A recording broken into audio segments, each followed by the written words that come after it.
Primeira Guerra Mundial. Afinal, por que a Primeira Guerra começou? A gota d'água para esse conflito travado entre 1914 e 1918 foi o assassinato do arquiduque Francisco Ferdinando. Ele era herdeiro do trono austro-húngaro, um império que abrangia as atuais Áustria e Hungria, além de partes da Romênia, República Tcheca, Eslováquia, entre outras regiões.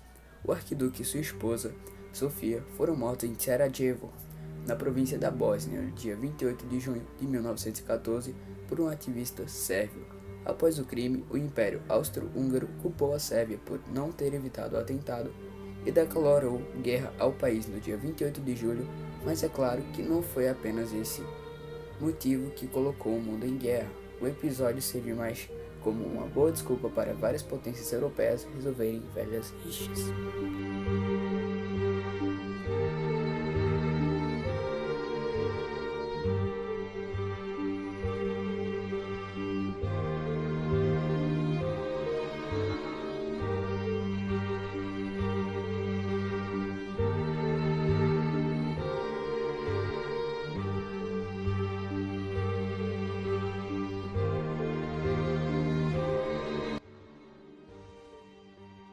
Olá, sou Tatiane Souza, professora de História aqui do Stanislau Eloy. Primeiramente, gostaria de agradecer aos alunos que me procuraram para falar um pouco sobre a Primeira Guerra Mundial e a Revolução Russa. De início, eles me apresentaram algumas questões para falar um pouco sobre a segunda fase da Primeira Guerra Mundial. Então, para conhecer essa segunda fase da Primeira Guerra, é importante entender que foi uma guerra marcada pela Guerra de Posições, né, onde houveram as maiores tragédias militares, né. O exército das grandes potências europeias, eles avançavam e destruíam mesmo, né. Eles matavam, soltavam bombas, armamentos bélicos muito potentes, e aí houve essa destruição, né? E um dos fatores também que é conhecido, essa segunda fase, é que é conhecida também como Guerra das Trincheiras. Por que Guerra das Trincheiras?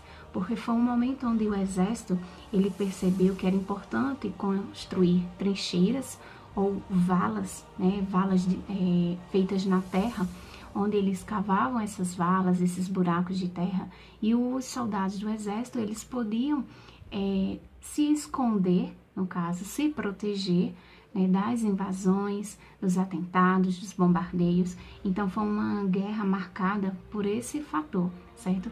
De uma guerra de posições por parte dos exércitos das grandes potências europeias e também pelas trincheiras, né, pelas valas que o exército teve essa tática para poder se defender, né, dos atentados. Um dos fatores que marcou essa segunda fase foi a entrada dos Estados Unidos, né? Até então, os Estados Unidos não participavam dessa Primeira Guerra Mundial. Então, a partir do momento que os Estados Unidos entram na guerra, ele vai entrar para auxiliar alguns países da Tríplice Entente, certo? Então, quando ele entra, ele vai dar esse apoio econômico, certo? Pela questão da indústria bélica, armamentos, certo? Então, tudo que está relacionado a questões econômicas relacionadas à guerra, os Estados Unidos, ele apoiou, certo? Então, foi um momento em que as potências, né, da Tríplice Entente confiaram que os Estados Unidos, por ser também uma grande potência, estava ali para auxiliá-los.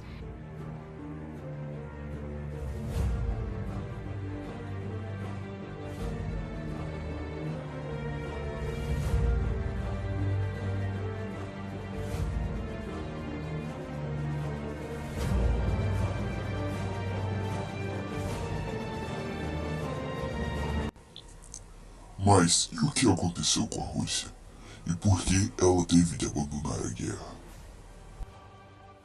Bom, e aí, para entender essa questão da Revolução Russa, é preciso voltar um pouco, né, e entender que a Rússia, no início do século XX, ela era uma Rússia essencialmente agrária, Então, 80% da população vivia ainda no campo.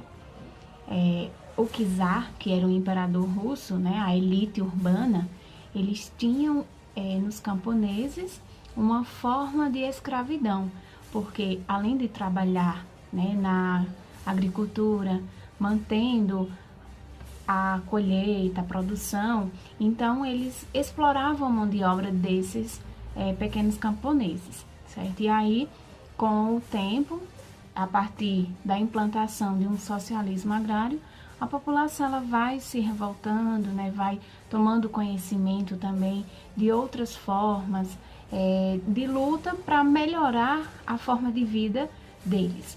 E aí, quando chega mais ou menos em fevereiro de 1917, acontecem algumas revoluções, certo? Em que fica evidente que a população estava descontente com a crise que estava ali se fazendo presente, no caso, na Rússia. Então, a Revolução Russa ela vai começar em fevereiro de 1917, certo? A Revolução de fevereiro de 1917 coloca o czar Nicolau II deposto, né? Ele perde o seu império, digamos assim, perde o seu trono, e aí coloca-se no lugar um novo governo, um governo socialista. Essa revolução ela também é conhecida como Revolução de Março, tendo em vista que o calendário russo é diferente, ou uma Revolução Branca, certo? Pela participação dos mencheviques. E aí, de fevereiro de 1917 até outubro de 1917, ocorre um governo provisório, certo? Que foi marcado pelo governo de Kerensky, certo? Que aí tinha uma ascensão de liberdade e de expressão e de pensamento. E aí tomaram várias medidas, né? Esse novo governo provisório, ele começou a tomar novas medidas, principalmente a questão da manutenção da Rússia na guerra, certo? Aumentando a insatisfação do povo com o governo.